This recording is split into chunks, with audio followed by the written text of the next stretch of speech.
Pemirsa masih di IDX Langsung Closing dan kami juga masih mengundang Anda untuk bisa berpartisipasi di WhatsApp interaktif di 0812 di 8788 di 3723 seperti yang tertera di layar televisi Anda nantinya.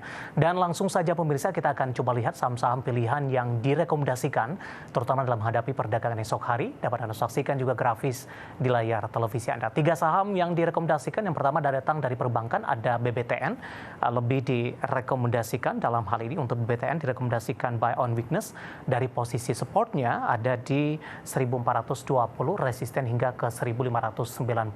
Kemudian auto lebih ke arah buy on break di 2130 hingga ke 2690. Sementara Cepin tadi pun sebenarnya sempat kita ulas di buy on weakness untuk rekomendasinya 4640 hingga ke 5300. Ya, 3 saham pilihan yang direkomendasikan dan lagi-lagi keputusan investasi tetap ada di tangan pemirsa IDX Channel.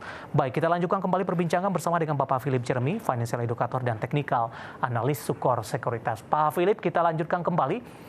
3 saham pilihan yang Anda rekomendasikan, yang pertama kita ke BBTN terlebih dahulu. Di sesi kedua hari ini ditutup flat Pak, tapi secara intraday di sepanjang perdagangan Februari ini sempat menembus ke level tertingginya paling tidak dalam 1 tahun terakhir sepertinya, 1485. Analisis Anda untuk BBTN sehingga masuk ke dalam salah satu saham pilihan Pak, terutama dari sisi teknikal Pak Philip.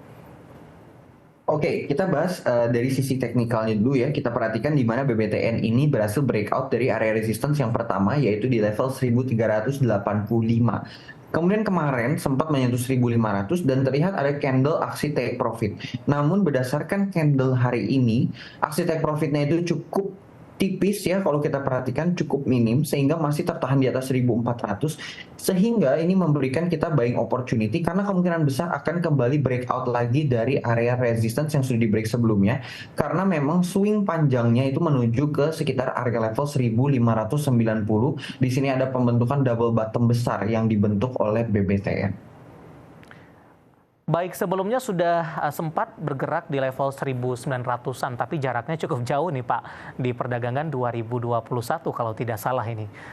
Bagaimana Anda melihat dengan penguatan yang terjadi hari ini, peluang untuk BBTN paling tidak ke level 1600-an dan 1700-an terlebih dahulu, terutama di jangka menengah Pak Philip? Ya, yang pertama tentunya yang sudah pasti adalah sentimen dari suku bunga. Ya, itu yang sangat kita tunggu-tunggu, khususnya sektor properti dan juga sektor banking. Itu yang pertama. Kemudian yang kedua yang bisa menjadi pantauan juga adalah bagaimana kinerja BBTN pun konsisten meningkat setiap tahunnya, meskipun tidak besar. Ya, kemudian yang saya mau perhatikan adalah price to book value dari BBTN yang masih 0,67 kali atau di bawah 1 PBV-nya dibandingkan dengan beberapa big banks lain yang contohnya seperti BBCA sudah 5 kali, 6 kali, 7 kali secara PBV. Jadi memang secara valuasi masih cukup murah, sehingga menurut saya memang nilai wajar BBTN itu seperti yang disebutkan tadi itu mendekati ke harga 2000 sebenarnya. Oke, penutupan hari ini untuk BBTN ditutup flat di 1460 dan tadi sempat menyentuh 1465, level terendahnya di 1435. Dan lagi-lagi keputusan investasi tetap ada di tangan pemirsa IDX Channel.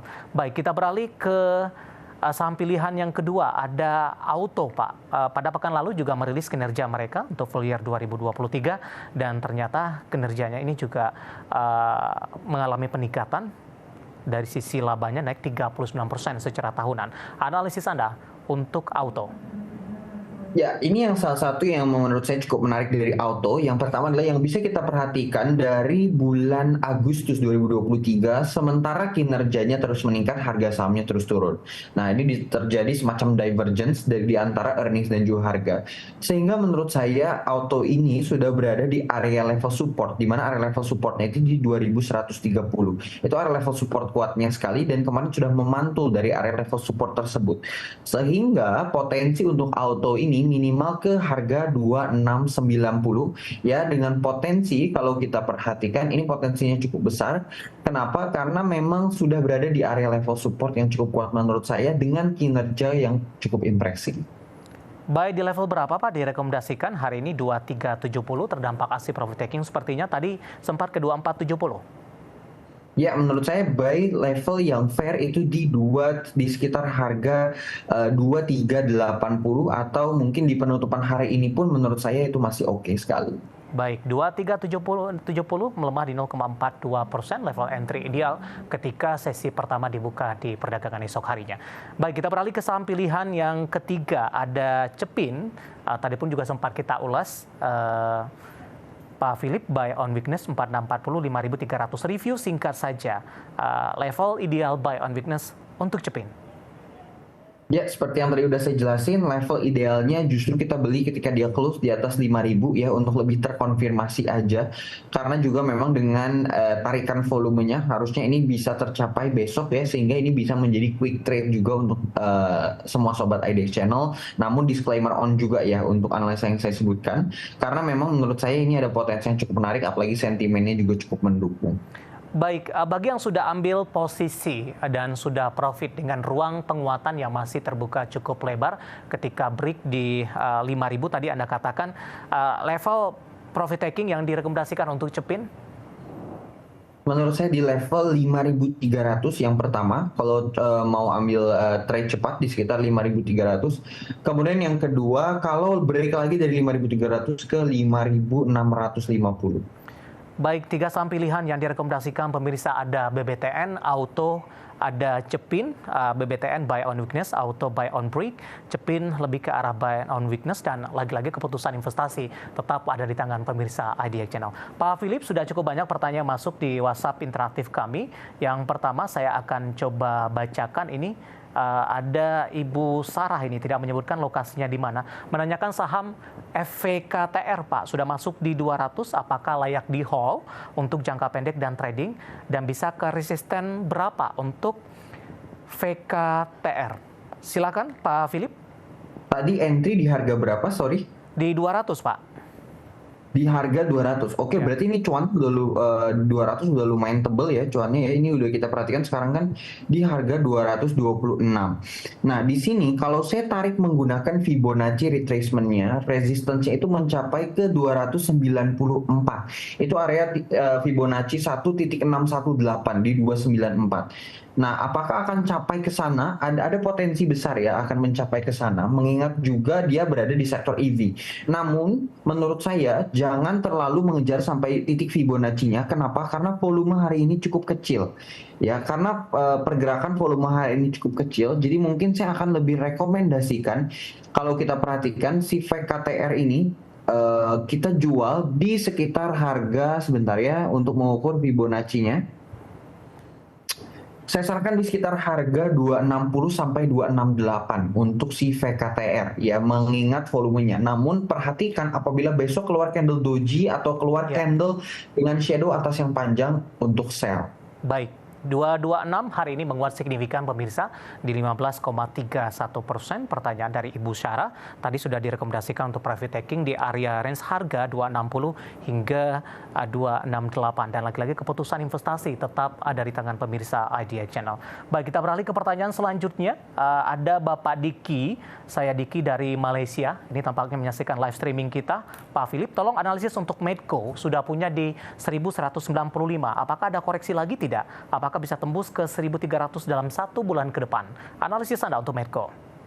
Medco 1195 good buying price, area level support yang sudah saya set itu 1150 dengan target profit 1.300 seharusnya akan tercapai. Kalau break lagi 1.300 ke 1.370 masih good hold. Koreksi hari ini cukup dalam Pak, masih dalam koreksi yang wajar di 12.05 melemah di 2,82%.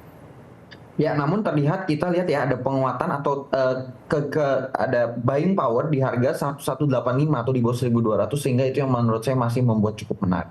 Baik, analisis untuk Medco Bapak Diki dari Malaysia di hold saja, dan lagi-lagi keputusan investasi tetap ada di tangan pemirsa IDX Channel. Pak Philip, kita masih punya satu segmen lagi, masih banyak pertanyaan, nanti kita akan lanjutkan, dan pemirsa kami akan segera kembali usai jeda berikut ini. Kita sudah sampai di segmen terakhir, dan terima kasih juga untuk Anda yang masih bergabung bersama dengan kami. Pak Philip, kita lanjutkan. Selanjutnya ada Ibu Shoba dari Bali menanyakan saham film Pak, trennya seperti apa? Karena di Januari sempat di 6.000, terus tertekan dan posisi saat ini bergerak di 4.600-an. Analisis Anda. Oke, saham film di 6.000 ya, ini koreksinya cukup dalam. Ekspektasi koreksi saya masih lumayan sampai ke 3.990, baru di situ kita entry. Kemungkinan besar menurut saya ini akan terus koreksi sampai area sekitar mendekat ke 4.000 kecil. Baik, selanjutnya ada Bapak Inder, masih dari Bali, menanyakan saham properti untuk PANI mulai masuk di harga berapa? Hari ini ditutup di 5250, melemah di 0,94%. Untuk PANI, Pandai Indah Kapuk, 2 PANI, Oke, PANI kalau mau entry, menurut saya di 5.100 boleh entry. Kenapa? Karena itu area yang pertama kali dia breakout. Kemudian dia ini potensinya retest ke area 5.100 tersebut. Baik, intraday hari ini terendahnya di 5.200, penutupan sesi kedua di 5250, melemah di 0,94%, level entry-nya tunggu pelemahan lebih dalam ke Rp5.100 per sahamnya. Selanjutnya saya akan coba cek ini pertanyaan dari Bapak John dari Jakarta, menanyakan Goto Pak, masih downtrend, bisa buy di harga berapa untuk Goto? Kalau mau lirik Goto, sebenarnya Goto sekarang lumayan menarik ya di harga yang sekarang dengan catatan area level supportnya kecil aja di sekitar 73. Di 78 sebenarnya bisa buy, tapi kalau saran saya tunggu sinyal candle buy ya antara itu candle hijau tebal dengan volume atau hammer atau semacam bullish engulfing.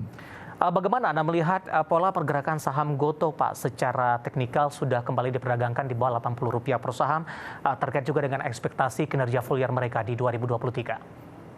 Ya, kalau kita perhatikan, sebenarnya ini Goto ini kan kemarin sebenarnya dia udah nggak downtrend sebenarnya, udah tidak ada pembentukan downtrend, sehingga area level supportnya udah cukup solid. Nah, namun juga memang kalau kita perhatikan juga, kita harus menunggu kinerjanya ya. Apabila kinerjanya memang positif, ya ini tentunya bisa kita perhatikan akan ada rebound yang cukup tinggi gitu ya, dengan target minimal di 92 untuk si Goto.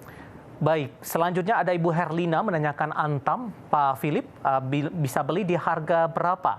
Hari ini juga koreksi dalam kembali dan sudah diperdagangkan di 1.500-an. Ya, waspadai ya, karena memang harga nikelnya kita perhatikan turun cukup signifikan juga, di mana minggu kemarin sempat nikel mengalami penurunan yang sangat dalam, sehingga emitennya pun akan cukup susah untuk rebound ya, karena memang kita mengalami oversupply. Namun kalau menurut saya, entry buying point untuk si nikel itu mungkin baru muncul kalau saya lihat ini di sekitar harga 1.480-an. 1.480 lah, itu pun harus menunggu apabila ada konfirmasi candle. Oke, penutupan hari ini di 1.515, melemah di 2,26%, entry level yang tadi direkomendasikan di 1.400 dan tunggu konfirmasi dari sisi candle-nya. Baik, selanjutnya ada Bapak Sultan dari Palembang, terima kasih juga sudah bergabung, menanyakan saham CFIN Pak, Klipan Finance Indonesia Tbk. Hari ini ditutup menguat di 0,41, tadi sempat melejit ke 520. Analisis Anda untuk CFIN? CFIN ini ada potensi cukup menarik. Area level support yang benar-benar nggak boleh di break itu 468 sampai juga 468 harus sell. Menurut saya baru prefer untuk buy ketika dia udah close di atas 515 ya. 515 karena itu lebih terkonfirmasi si breakoutnya. Baik, sebelumnya sempat tertekan cukup dalam ke 470-an Pak. Dalam beberapa perdagangan terakhir, CFIN coba berbalik arah kembali menguat. Dari sisi polanya seperti apa Pak Philip? Singkat saja. Ya, sisi polanya ini ada pembentukan semacam double bottom ya, semacam juga cup and handle yang bisa dibentuk dari si CFIN. Kalau kita lihat juga mungkin dari candle weekly-nya akan lebih kelihatan pembentukan si pola double bottom-nya. Baik, analisis untuk CFIN dan tampaknya tadi sekaligus mengakhiri kebersamaan kita di IDX Execution Closing. Terima kasih untuk Anda yang sudah berpartisipasi dan bergabung bersama dengan kami. Dan silakan bergabung di WhatsApp interaktif kami kembali di waktu dan perdagangan yang sama di perdagangan hari selanjutnya. Pak Philip, terima kasih juga sudah bergabung. Sehat selalu Pak Philip. Terima kasih Mas David, saya selalu juga untuk Mas David dan seluruh tim. Baik, ada Bapak Philip Jeremy, Financial Educator dan Technical Analis Sukor Sekuritas. Akhirnya, saya David San Oval dan seluruh kebagian petugas mengucapkan terima kasih. Sampai berjumpa kembali.